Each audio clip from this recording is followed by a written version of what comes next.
Hello friends, welcome to Jeevanya's kitchen. Friends, இன்றைக்கி நம்ம ரொம்ப டேஸ்டியாகவும் அதே சமயம் ரொம்பவே ஆரோக்கியமாகவும் இருக்கிற மாதிரி ஒரு தோசை ரெசிப்பியும் அது கூட தொட்டுக்கிட்டு சாப்பிட்றதுக்கு நல்ல காரசாரமான ஒரு சட்னியும் செய்ய போகிறோம்.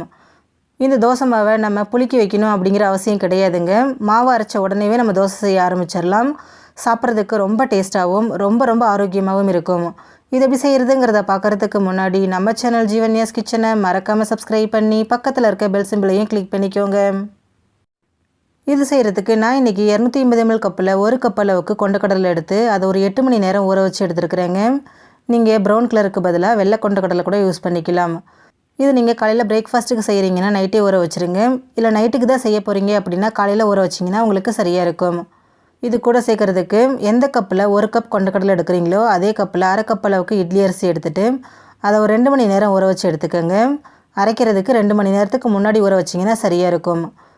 இப்போ ஒரு மிக்சர் ஜார் எடுத்துகிட்டு அதில் நம்ம ஊற வச்சு வச்சுருக்கக்கூடிய கொண்டக்கடலையை தண்ணியை வடிச்சிட்டு இதில் சேர்த்துருங்க. கூடவே ஊற வச்சு வச்சுருக்கிற அரிசியையும் சேர்த்துக்கோங்க. அடுத்ததாக இதில் காரத்துக்காக 4 பச்சை மிளகாய், 1 இன்ச் அளவுக்கு இஞ்சி, அரை டீஸ்பூன் சீரகம், தேவையான அளவு தண்ணி சேர்த்துருங்க. சேர்த்துட்டு எந்த அளவுக்கு நைஸாக அரைக்க முடியுமோ அந்தளவுக்கு நைஸாக அரைச்சி எடுத்துருங்க. பாருங்கள், கொஞ்சம் கூட குறகுறப்பாக இல்லாமல் நல்லா நைஸாக அரைப்பட்டு வந்திருக்கு. இப்போ இதை அப்படியே ஒரு பாத்திரத்துக்கு மாற்றிக்கங்க. இது கூடவே தேவையான அளவு உப்பு சேர்த்துக்கங்க. நான் 1 டீஸ்பூன் உப்பு சேர்த்துக்கிறேன். சேர்த்துட்டு இதை நல்லா கலந்து விட்டுருங்க. மாவோட கன்சிஸ்டன்சி ரொம்ப திக்காக இருக்கணுங்கிற அவசியம் கிடையாதுங்க. தோசை மாவு பக்குவத்துக்கு நமக்கு அரைச்சி எடுத்தால் சரியாக இருக்கும். நான் கொஞ்சமாக அரைக்கிறதுனால மிக்சர் ஜார்லேயே அரைச்சிருக்கிறேன். ஒருவேளை நீங்கள் அதிகமாக அரைக்கிறீங்க அப்படின்னா கிரைண்டரில் அரைச்சி எடுத்துக்கங்க, சரியாக இருக்கும். பாருங்கள், நல்லா மிக்ஸ் பண்ணியாச்சு. இந்த மாவை நம்ம தோசை ஊற்றிக்கலாங்க. இல்லை உடனே செய்ய வேண்டாம் அப்படின்னு நினச்சிங்கன்னா நார்மலாக நம்ம இட்லிக்கு மாவு புளிக்க வைப்போம் இல்லைங்களா, அந்த மாதிரி புளிக்க வச்சுட்டு அதுக்கப்புறமும் நீங்கள் யூஸ் பண்ணிக்கலாம். அதே மாதிரி மாவு மீந்து போச்சு அப்படின்னா இதை நம்ம ஃப்ரிட்ஜில் ஒரு 2 நாளைக்கு வச்சு யூஸ் பண்ணிக்கலாங்க, கெட்டு போகாது. இப்போ இது ஒரு அரை மணி நேரத்துக்கு அப்படியே இருக்கட்டும். அதுக்குள்ளே இதுக்கு ஒரு சட்னி ரெடி பண்ணிக்கலாம்.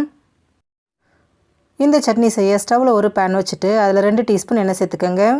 எண்ணெய் காஞ்சதும் இதில் 1 டேபிள் ஸ்பூன் கடலைப்பருப்பு, 1 டேபிள் ஸ்பூன் உளுத்தம்பருப்பு, 1 டீஸ்பூன் மிளகு, 2 டேபிள் ஸ்பூன் அளவுக்கு தேங்காவை கட் பண்ணியோ இல்லை துருவியோ சேர்த்துக்கோங்க.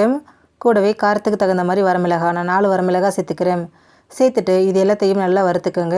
எல்லா பொருளும் ஒன்று போல் வறுபட்டு நல்லா செவந்து வரணும். பாருங்கள், எல்லாமே நல்லா வறுபட்டு ஒன்று போல் செவந்து வந்திருக்கு. இப்போது அதில் இருக்கக்கூடிய அந்த எண்ணெயை வடிச்சிடுங்க. எண்ணெயை வடிச்சிட்டு அந்த பருப்பு தேங்காவை மட்டும் தனியாக ஒரு பிளேட்டுக்கு மாற்றி வச்சுடுங்க, நல்லா ஆறட்டும். நான் இன்றைக்கி டைரெக்டாக அப்படியே மிக்சர் ஜாருக்கே மாற்றி வச்சுட்டேன். இப்போது அதே எண்ணெயில் நல்லா பெரிய சைஸில் பழுத்த தக்காளியாக 3 தக்காளியை கட் பண்ணி சேர்த்துக்கிறேன். மீடியம் சைஸ் தக்காளினா 4 சேர்த்துக்கங்க, சரியாக இருக்கும். கூடவே தேவையான அளவு உப்பு, நான் 1 டீஸ்பூன் உப்பு சேர்த்துக்கிறேன். சேர்த்துட்டு அந்த தக்காளி முழுமையாக வேகணுங்க, வெந்து நல்லா மசிஞ்சு வரணும். அது வரைக்கும் இதை வதக்கிக்கங்க. பாருங்கள், தக்காளி நல்லா வெந்து வந்திருக்கு, நல்லா குழைவாக வந்திருக்கு பாருங்கள். இப்போ ஸ்டவ் ஆஃப் பண்ணிவிட்டு இதை அப்படியே வைங்க, நல்லா ஆறட்டும். இப்போ பாருங்கள், நம்ம ஏற்கனவே வறுத்து வச்ச எல்லா பொருளையும் குறகுறப்பாக அரைச்சி எடுத்துருங்க. பாருங்கள், அரைச்சாச்சு. இப்போ இது கூட நம்ம வதக்கி வச்சுருக்கிற தக்காளியையும் சேர்த்துக்கங்க. கூடவே தேவையான அளவு தண்ணி, நான் அரை கப் அளவுக்கு தண்ணி சேர்த்துக்கிறேன். சேர்த்துட்டு இதை நல்லா நைஸாக அரைச்சி எடுத்துருங்க. அரைச்ச சட்னி அப்படியே ஒரு பவுலுக்கு மாற்றிக்கங்க. மாற்றிட்டு உங்களுக்கு சட்னி என்ன திக்னஸ் தேவையோ அதுக்கு தகுந்த மாதிரி தண்ணி சேர்த்து மிக்ஸ் பண்ணிக்கோங்க. நான் இன்றைக்கி இதை திக்காக தான் அரைச்சி எடுத்துருக்கேன். இப்போ இதை தாளிக்கிறதுக்கு ஒரு கரண்டியில் 2 டீஸ்பூன் எண்ணெயை சூடு பண்ணிக்கோங்க. கூடவே 1 டீஸ்பூன் கடுகு உளுந்து சேர்த்து நல்லா வெடிக்க விட்டுருங்க. கூடவே ஒரு கொத்து கருவேப்பிலையும் சேர்த்து நல்லா பொரிய விட்டுருங்க. தாளிப்பு நல்லா பொரிஞ்சதும் இதை அப்படியே சட்னியோடு சேர்த்துருங்க. அவ்வளோதான், சட்னி ரெடி ஆகிடுச்சு. இது அப்படியே இருக்கட்டும். இப்போ மாவு அரைச்சி ஒரு அரை மணி நேரம் ஆகிடுச்சு. இப்போ மாவு ரெடியாக இருக்குது. திரும்பவும் ஒரு தடவை கரண்டி வச்சு நல்லா இந்த மாதிரி கலந்து விட்டுருங்க. இப்போ ஸ்டவ்வில் தோசை தவா வச்சுருக்கேன். தவா சூடானதுக்கப்புறமா இதில் மாவு சேர்த்துருங்க. சேர்த்துட்டு இதை நல்லா தேய்ச்சி விட்டுருங்க.